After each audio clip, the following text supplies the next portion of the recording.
Thank you. I love you.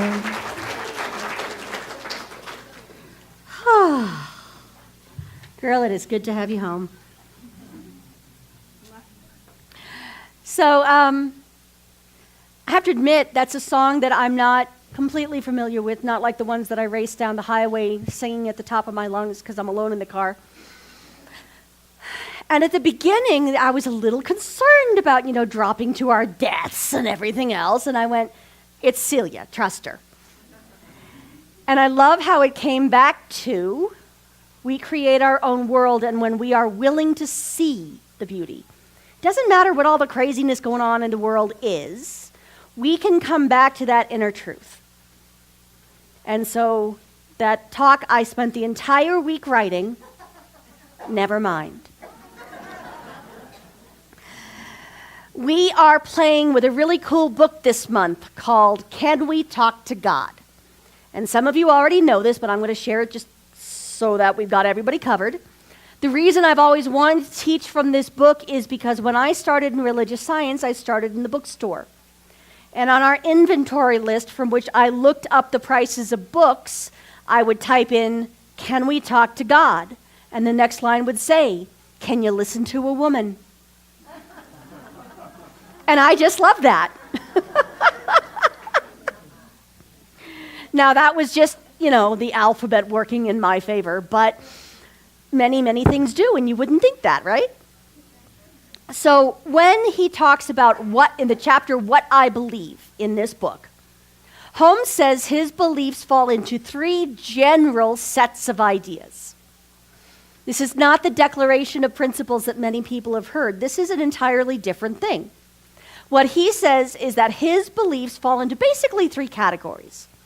What he believes to be true about God, what he believes to be true about people, and how he sees the relationship between the two. So, what I have come to understand is that how I think of myself, how I think of God, and how I see the world are pretty much mirror images of each other. Has anyone else noticed that? So what you believe to be true about God is actually a set of lenses through which you see everything. There's that thing about the way you do one thing is the way you do all things.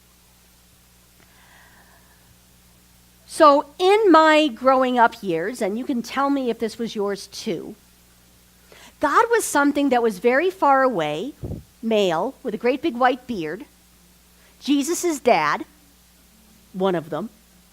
Did you know Jesus had 2 dads? I didn't notice that as a kid, but I have now. And God could be kind of mean sometimes. God was the strict parent. Mary was nicer, but God was the strict parent. If I did something wrong, God was going to get me. That's the belief system that as a child formed my understanding of God. Now, at the same time, I was learning in a very Judeo-Christian culture, whether you're Christian or Jewish or whatever, the Western culture was very much affected by the Judeo-Christian tradition. And in the Judeo-Christian tradition, as I was raised, people are miserable sinners. Yeah. And I've already done my shtick about if we're miserable sinners, that must mean we're really bad at sinning, which means we're good people, right? Apparently, the nuns disagree with that logic. But in most faiths, there's something that said there's something wrong with us, that we have not reached enlightenment, that we're ignorant, that we have bad karma trailing us, that we are prone to sin, that we are at the effect of the original sin, which also didn't get me out of eating apples when I didn't want to either, so I don't see the point. Here's the thing.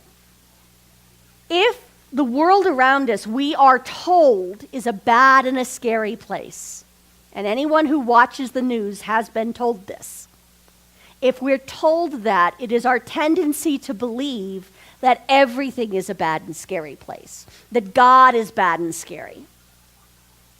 But what if we were to question the authorities, something I know none of you have ever done, right? I know you guys. I've been the authority. You question the color of the sky. And that is something that I am actually very excited and happy to know about all of us. We are of the opinion that we can have truth shared with us, but it is our job to run it through what I call our BS filter. BS, of course, stands for belief system. I don't know where y'all went, but it's rather obvious to me. We run everything we're taught through our questioning mind. We bring our common sense into our faith. That is why we were originally called religious scientists. We test it. When I was growing up, I heard the story of Doubting Thomas. Does anyone know who that is? Okay, so he's the guy that when Jesus came back said, I don't really believe it's you. Let me stick you in the hole in your hand with my finger. Because, siblings are like that. Ew, poke, poke, poke. He was taught as the one who had no faith. Now I look at him and say, no, he's a scientist. He is smart enough to be able to say, I am going to test what is being put in front of me.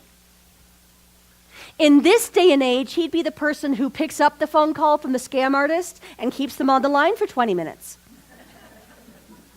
Those are some really funny conversations. Have you noticed?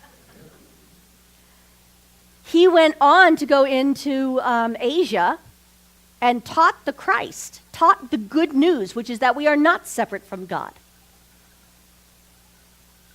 If he had not tested his own faith, he would not have been so rock solid in what he then taught. Ever tried to sell something you don't really believe in? Now, this is nothing against Amway, but I tried to do Amway. And I was so bad at selling that I lost money. I couldn't sell soap to my mother, and I know she used soap. When we don't absolutely trust what it is we say is true, it comes across, doesn't it? When we've tested something, when we know what we're doing, and we are absolutely sure we know what we're doing, things come across differently, don't they? So in this faith philosophy, doubt is a virtue. Test it until you are sure. Buddha said, don't take what I teach for granted. If you don't test it, you're not complete. So when I was raised, I was actually taught curiosity killed a cat. Has anyone heard that one? Poor kitty. It wasn't until much later that I heard the second half of that saying, which is information brought her back. So curiosity killed a cat, but information brought her back. Curiosity was actually seen as a cardinal sin by some people. St. Augustine wrote in Confessions that in the eons before creating heaven and earth, God, quote, fashioned hell for the inquisitive.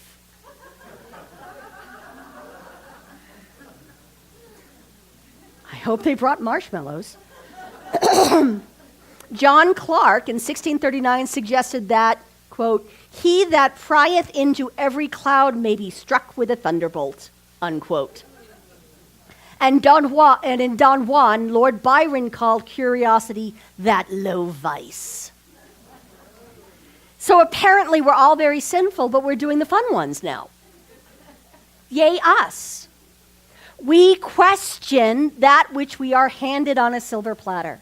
So if you have been taught that the world is a scary and bad place, that you must lock up everything or someone will steal it, now is the time to pull out that curiosity and say, is that true? Is that belief I have been holding true? Many of you have heard me talk about how when I was new to New Thought, which is the umbrella term for what we are, I was asked to read the second chapter of Genesis. And it was pointed out to me in Genesis 2, it says, so the Lord God caused the man to fall into a deep sleep, and while he was sleeping, he took one of the man's ribs and then closed up the place with flesh. Then the Lord God made a woman from the rib he had taken out of the man, and he brought her to the man. And then they got to know each other, and then an apple was eaten, and many bad things happened, and we all got thrown out. That's not the new translation, that's the my translation. What was pointed out to me that I had never questioned was, where does it say that Adam ever woke up? It doesn't. What if getting thrown out of the Garden of Eden is just a nightmare we're having? What if we're actually not broken? Now, here's the thing. With the stories within the Bible, within the Gita, within the teachings of the Talmud, and everything else, some people read many of those teachings as absolute historical fact. And I do not question them. What I do say is that for me, and in this teaching, what is more useful is to take them all as the story of the growth of a soul. And how are we in that story? How are we living that story now? Is it possible that we got a little piece of information as a kid and we ran with it, and maybe we didn't see the whole picture? Maybe there was, a person who lived 2 or 3 doors down from you, and their house was always a mess, and they were scary. So somebody told you that they ate kids on Halloween or something.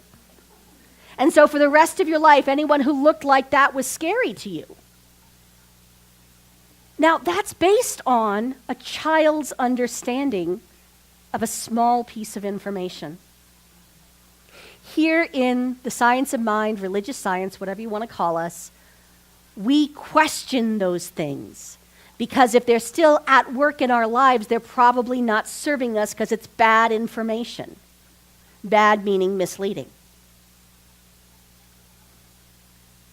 I ran across a statistic that said this is actually one of the most peaceful times in history. There's less war, there's less people killed in war, there's less people actually living in extreme poverty. There's less of them. There's still work to be done. Here in America, the conversation between the races has actually come a long way, even just in the last 50 years. Again, still work to be done. But we've done really, really well in the last 100 years in raising ourselves as a human race up out of poverty and fear. And yet, according to the CDC, the third leading cause of death for 15 to 24-year-olds right now is suicide, right after accidents and homicide. Okay, so neither homicide nor suicide is a good thing. And it says something about our culture. I've heard many people have many ideas about what that means. My question is it possible that what it means is we don't have all the information and we have been living in a world based on bad information? We think this world is awful. Ernest Holmes didn't. Ernest Holmes was big on teaching us to love one another and to see the divine in each other, to see the Christ in everyone. And his life and his what became a ministry reflected that. He got through 8th grade, which back then was equivalent to a high school diploma. But he didn't want to go any further with school. He wanted to study his own stuff. So he worked in a distant relations grocery for a while. His brother went on to become a minister and moved to California, and so Ernest followed him out. Ernest Holmes ended up founding an institute for the study of the mind and the spirit. This kid who just didn't do school founded one, which eventually became the Church of Religious Science. He saw the best in people. He chose to know the highest good about people. And so that guy that was the developer basically for Bel Air ended up on his board, helping him look at money and how they would do that kind of stuff. He called in prosperity consciousness that was huge. Does anyone here not think that they could live in Beverly Hills very comfortably if somebody else paid for the house? Same guy. He had a lot of really influential people that he became friends with. He would do dinner with Einstein. Literally. Like, sit and talk and argue over who got the last piece of cake, I guess. But they would have these long conversations. Because he chose to see the absolute best in people, the world became his oyster. Because he chose to say people are essentially good, he got to see the best in people. When he said people are essentially the Christ and just don't know it yet, he got to see healings. He got to see miracles over and over and over. And so I would suggest to you that maybe it's time we start looking at the world as if it's not a scary, bad place, and start looking for evidence of good.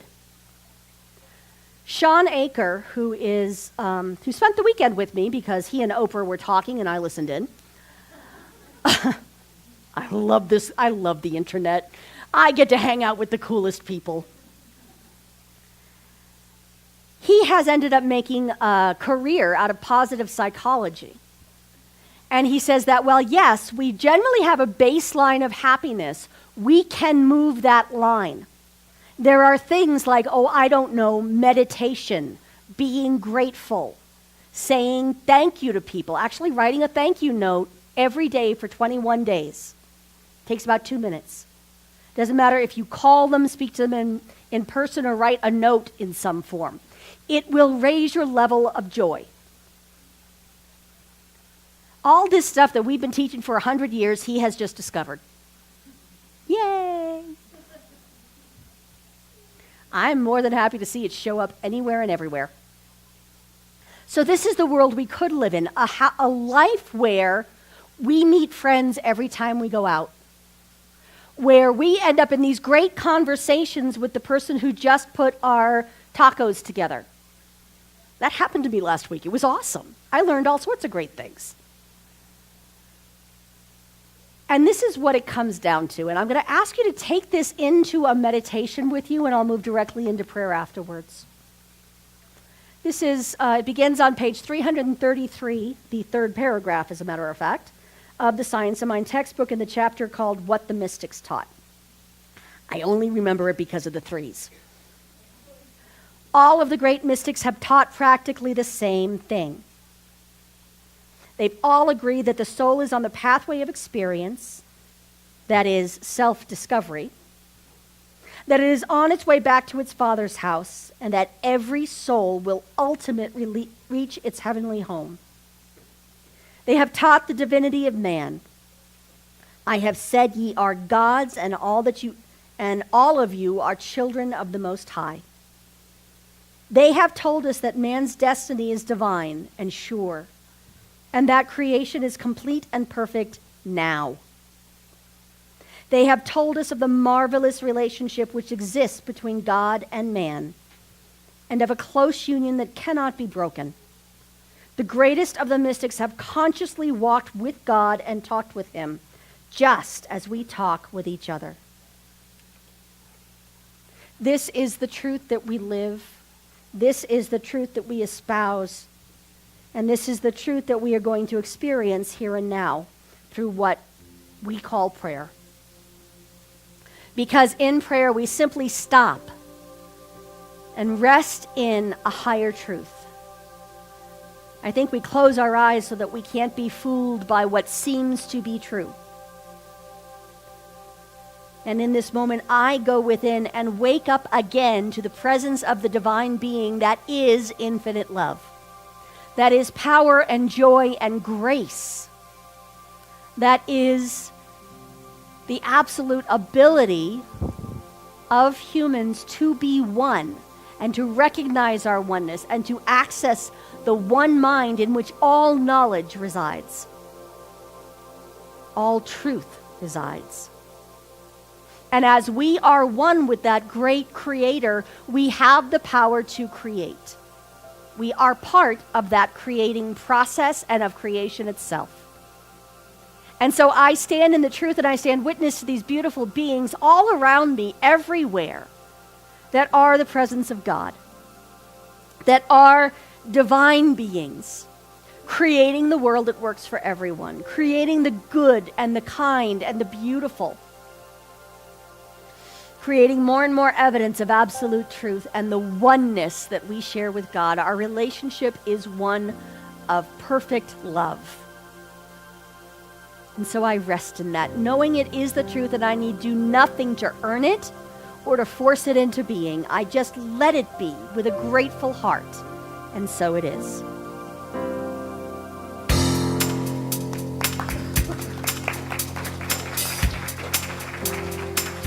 Thank you so much. Please stand and sing with me now. Let all of that good just rain down over us.